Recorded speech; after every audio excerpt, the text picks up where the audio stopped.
Hello once again, witchy people, back for another HedgeWitch view. Now today I am talking blades and cutting items, sort of. Now, as you know, being a HedgeWitch, we don't do ritual. We're kind of like grab what you can and use what you can. And I suppose in very much the same way as perhaps a kitchen witch or a Jewish grandmother, every tool is sacred. So these are going to have to come off. I can't see. So there are some tools that most witches will be familiar with. There will be some tools that perhaps you'll think I'm a little bit cuckoo. Obviously there are all the blades I have in my kitchen. And I'm going to share with you some of the other blades that I use and cutting tools that I use. Now the first one is something that you're probably all quite familiar with.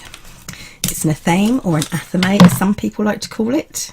It is usually black handled with a wavy blade, and it's not usually sharp. This one is a little bit sharp. Now this is not used very often by me, so it's not in brilliant condition. It is like 25 years old, something like that. But I don't know if you can see at the end here, it's a little bit, just here, it's what you might call a little bit knackered. It's in good condition, but not brilliant condition. And as with all my tools, they are all kept, whether it be in a case or the box they came in, usually the blades are protected in some way. So that's the first thing. The second thing is something else that you may all be familiar with. This is my bowline. Now mine does not have a white handle, it is silver, and it is a very beautifully curved blade. It is very sharp, and I use it with a wooden, like a miniature wooden breadboard, tiny little thing with a dip in it, so that the blade can rock to and fro, and that makes it easier to chop herbs. So that's my bowline. Once again, it's a very practical item. It's easy to carry round. The blade is easy to protect. Thirdly, now this is one of my most important blades and cutting edges. We take it out of its case, and here we go. This is possibly my most important set of cutters, and these are my secateurs. These ones actually are not that old. My daughter bought them for me a couple of years ago. They are very well used, but they are also very well taken care of, and I will explain that in a moment. But there we go, my secateurs, a gift from my daughter, which makes them even more special. And then last but not least in my array of blades and cutting equipment is this. It's a blender or a grinder, and I do have a pestle and mortar, but to be honest, I'm getting old. I do have several dexterity problems, so this is easier. I love taking the lid off this because, oh, it smells lovely. See, there's little blades inside. And as you can see, it's very, very clean. And that obviously I use for grinding and chopping herbs, wood, bark, that sort of thing, nuts, anything that's a bit more nutshell, a bit more difficult to cut up finely.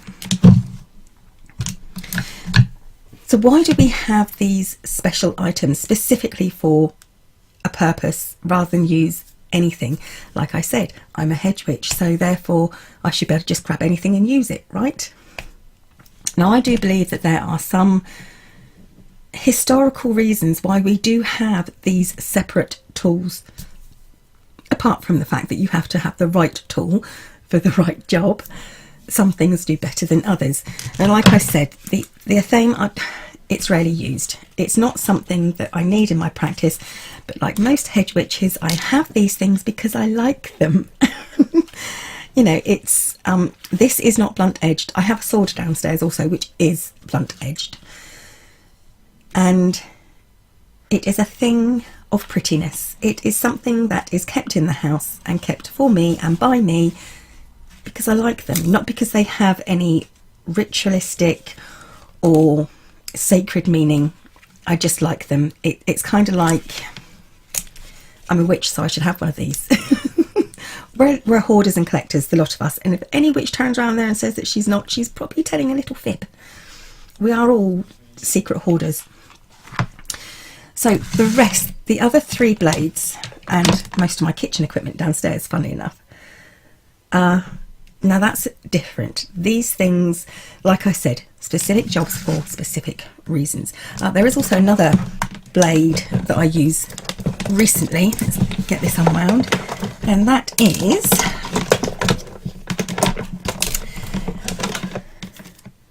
talk about getting it unwound. This, as you can see, it is a sort of a blade, and this is to my pyrography set, and this one is used to cut into the wood as well as burn the wood, and this has to be cleaned properly as well, which is what I'm going to talk about next. Now, like I said, HedgeWitch is not big on ritual, so why do we cleanse these? Well, we do clean them first. After using them, I clean it, and it is simply a cleaning with usually soap and water. Then they're cleansed.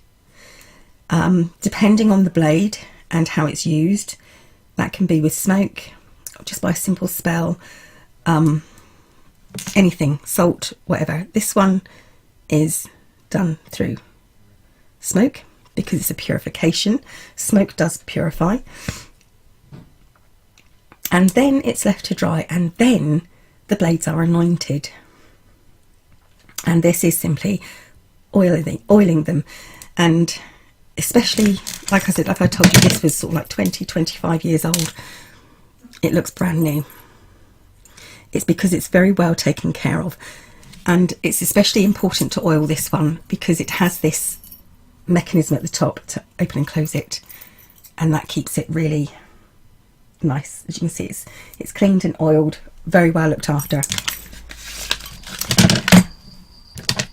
And this one as well, it looks brand new, like it's a couple of years old. It's very well used. Like I said, this is my most important one. So I think, like I said, historically there are certain reasons why we cleanse our tools as well as clean them. The most important, I think, has to be cross-contamination. If you are coppicing or pruning a tree or a bush and it is diseased in some way, the last thing you want to do is spread that disease to another plant if you then use this on another plant. So you clean it and then you cleanse it. Also, I think it's out of respect for the tree that you are using, which is also why you have specific tools for specific jobs. It is a respect. So you have respect for the tree, the bush, the plant that you're cutting. You don't want to then use it on another plant and mix up their sap and all the rest. It just seems disrespectful.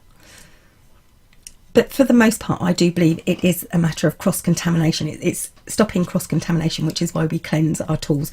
But we clean them and we cleanse them, and then we anoint them, not for an anointing's sake, but because it takes care of the blade. It takes care of the tool, and it keeps it in good working order. So that's why.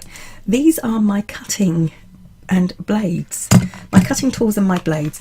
Like I said, one is just there for show, but the rest of them do have specific reasons. And like I said, think of it like a kitchen witch or a Jewish grandma. Every tool is sacred for some reason, and we treat them in this sacred way to take care of them out of respect, but also because it needs to be done to keep the tool clean and working, and to keep what we use the tools on clean and stop cross-contamination. There you go. That's a HedgeWitch view on tools, cutting tools. Bit boring really, wasn't it? Thank you for watching, witchy people. Bye for now.